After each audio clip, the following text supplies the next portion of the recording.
इसको सुनने के लिए बहुत देर से हम बैठे हुए हैं।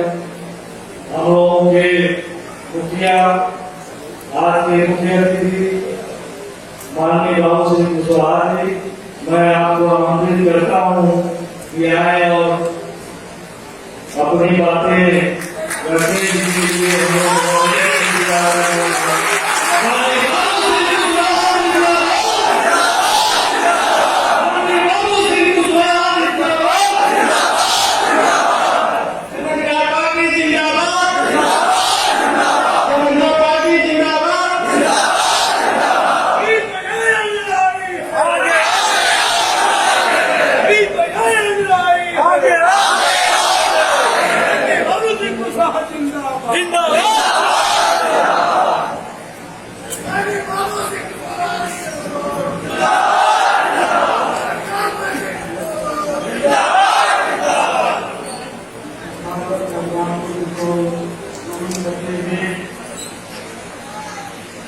समाज में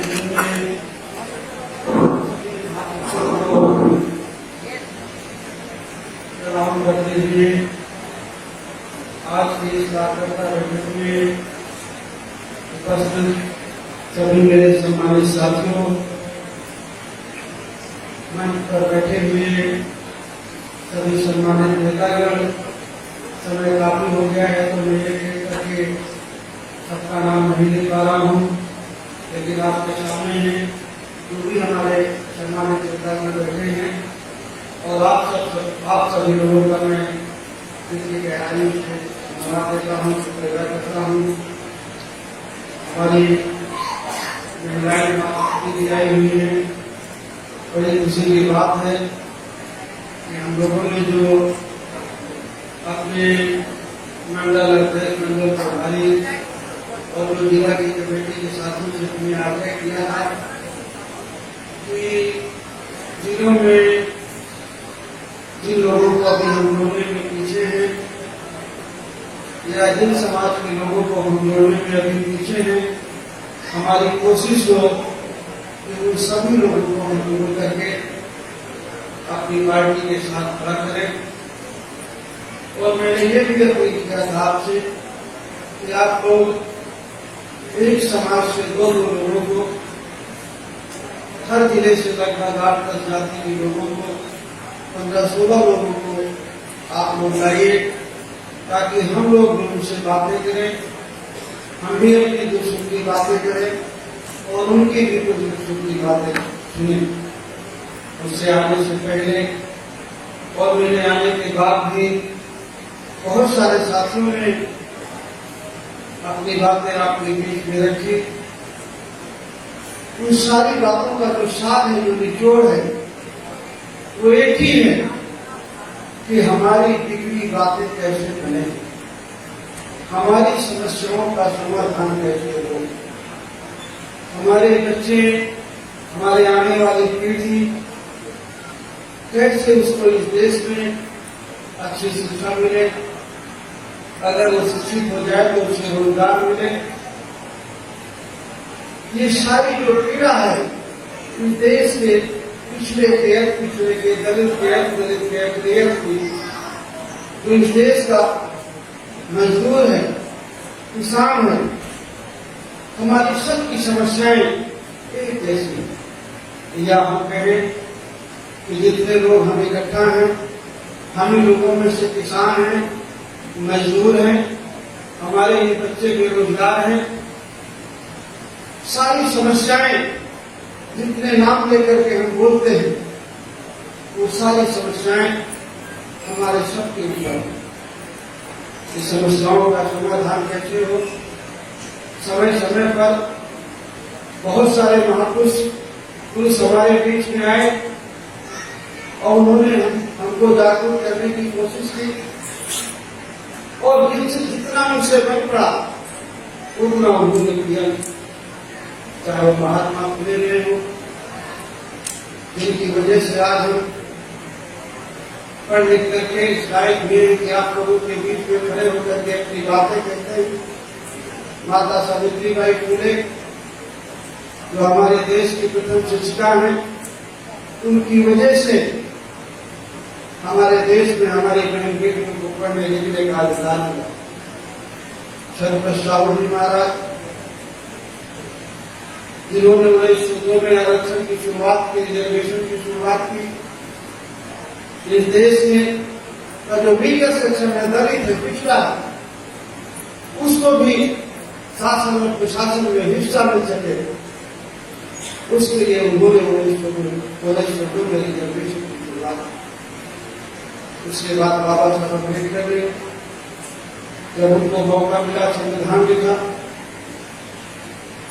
और वो सारी जो चाहत फूले की थी, शाहू की थी, और जो हमारे महापुरुष थे, उनको सबको उन्होंने संविधान में लिख कर दिया।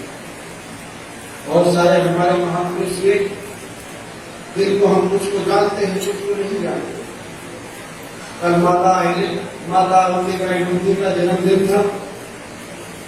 बहुत सारे साथियों ने, हमारी पार्टी के लोगों ने जिले में मनाया।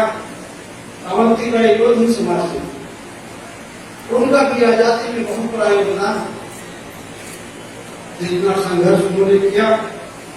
झांसी रानी को तो हम जानते हैं, भंडारी बाई को भी जानते हैं, अहिल्याबाई होलकर को भी जानते हैं, जो इंदौर की महारानी थी, पाल समाज से थी। लेकिन उनसे कम योगदान अवंतिबाई गोधी का नहीं था। अंग्रेजों से लोहा लिया उन्होंने और लड़ते हुए वीर गति को प्राप्त हुई। महाराजा सुखदेव देव हमारे दुनिया चौहान के समाज के लोग पृथ्वीराज चौहान को मानते हैं, लेकिन सभी लोग जानते हैं कि पृथ्वीराज चौहान का बड़ा योगदान देश का। संतराम भी जो प्रजापति समाज से ताल्लुक रखते हैं, शिक्षा के क्षेत्र में, एजुकेशन के क्षेत्र में संतराम बीए और संत गाड़गे, संतराम बीए प्रजापति समाज से थे और संत गाड़गे धोबी समाज से। इन दोनों महापुरुषों का जितना योगदान है, होने के बाद उतना योगदान किसी और महापुरुष का नहीं। विशाल राज, आर्य भगवान कश्यप, विशाल राज ने जो हमारे देश में गरीब और मजदूर की लड़ाई लड़ी, आज की जो हमारी विचारधारा है, जो हम बात को लेकर के चल रहे हैं, वही लड़ाई उस समय विशाल राज की थी। विष्णु कुमार प्रसाद के नाम से हम लोग जानते हैं। सरकारी भाई के बारे में मैंने चर्चा की। फूलन देवी, इसका नाम आपको अच्छी तरह से जानते हैं, जो सांसद रही है और जो उनके ऊपर अन्याय अत्याचार हुआ, उस अन्याय अत्याचार का बदला लेने के लिए उन्होंने जंगल का रुख किया और जिन लोगों ने उन्हें अपमानित किया, बेइज्जत करने की कोशिश की, उन्होंने उसको सबक सिखाया। पेरियार का नाम लोग सुनते हैं, जो तमिलनाडु में हुए। 1924 का तो कांग्रेस पार्टी के अध्यक्ष थे प्रदेश, जब उन्होंने गरीब और कमजोर के पक्ष में आंदोलन चलाया, छूत के खिलाफ जब उन्होंने आंदोलन चलाया, तो कांग्रेस पार्टी ने कहा कि पेरियार कांग्रेस पार्टी के एजेंडे में ये नहीं है। समानता की बात, छूत दूर करने की बात, महिलाओं को हक देने की बात हमारे एजेंडे में नहीं है। हमारी तो सिर्फ इतनी चाहत है कि अंग्रेज उस देश से जाए। तो पेरियार ने कांग्रेस बर्बाद पर छोड़ा कि जिसके एजेंडे में गरीब और दलित नहीं है, महिलाएं नहीं है, ऐसी पार्टी में नहीं रहना चाहिए। और कांग्रेस पार्टी को छोड़कर उन्होंने सब रिस्पेक्ट की मूवमेंट को चलाया। इसके कारण आज हम सब पेरियार को याद करते हैं। और उत्तर प्रदेश का पेरियार हम अगर किसी को जानते हैं तो ललितराम यादव उत्तर प्रदेश के, तो कहते हैं कि इधर पेरियार कोई है, ललितराम यादव को भी हम भूल नहीं सकते। जो उन्होंने लिखा, जो हाईकोर्ट में मुकदमा लगा, जो चाहत थे, जो लोग चर्चा करते थे, वो उन्होंने करके दिखाया। हाईकोर्ट से भी फैसला करा के दिखाया। रामस्वरूप वर्मा जो अध्यक्ष चलाते थे पूर्वी समाज से थे, उनके मूवमेंट को भी जानना बहुत जरूरी है। कानपुर देहात के थे, आप सब लोग जो कानपुर साइड के रहने वाले हैं या बुंदेलखंड के या उज्जैन के हैं, आपको भी रामस्वरूप वर्मा के बारे में जानने की जरूरत है। रामस्वरूप वर्मा और बाबू जगदेव प्रसाद कुशवाहा जो बिहार के थे, दोनों ने मिलकर शोषित समाज दल बनाया। समय ऐसा आया कि बाबू जगदेव प्रसाद को उनके विरोधियों ने गोली मार दी और हमारे बीच से चले गए। और शोषित समाज दल जो उसका लक्ष्य था, जो विचार था, हमारे हर हिस्से की लड़ाई में लड़ना चाहते थे, वो लड़ाई पूरी नहीं हो पाई। संत रविदास, जिसको हम कहें कि भगवान है, संत रविदास के बारे में भी जानना बहुत जरूरी है। संत कबीर के बारे में भी जानना बहुत जरूरी है। अगर हम संत रविदास और संत कबीर को जान लेते हैं तो बहुत हम बुद्ध के करीब पहुंच जाते हैं। और अगर हम कबीर को नहीं जान पाते हैं, जो बहुत आसान है जानना, तो हमें बुद्ध तक पहुंचने में थोड़ी दिक्कत है। इसलिए आपको इस सब को जानने की जरूरत है। गुरु गोविंद सिंह, गुरु नानक, अगर हम इनके सब के बारे में जाने और याद करें समय समय पर, तो हमारा जो मूवमेंट है, जो हमारी चाहत है, जो हम अपने लिए और अपने बच्चों के लिए करना चाहते हैं, वो हमें करने में बहुत आसान होगा। वो रास्ता हमें आसानी से मिल सकेगा। बिरसा मुंडा, जिसको हम कहते हैं कि आदिवासी समाज से थे, उनके भी आंदोलन के बारे में जानना जरूरी है। इतना बड़ा आंदोलन बिरसा मुंडा का था कि देश के आदिवासियों को या पिछड़े को या दलित के लिए उसको हम बुरा नहीं सकते। इतिहास से बहुत सारे हमारे महापुरुषों का, जिन्होंने हमारे लिए काम किया, इस देश के शोषित समाज के लिए काम किया, उनको इतिहास में जगह नहीं मिली। लेकिन लोग कहते हैं कि अगर जिसकी औलाद लायक पर होती है, उनके पूर्वजों को, उनके पिता को, उनके दादा को, उनको सब नहीं देता। और जिनकी औलादें नालायक होती हैं, उनके पिता की, उनके दादा की, उनके पूर्वजों की कोई इज्जत नहीं। आज आप सब लोग जागरूक हुए हैं और आप लोग अपने महापुरुषों के बताए हुए रास्ते पर चलने की कोशिश करेंगे।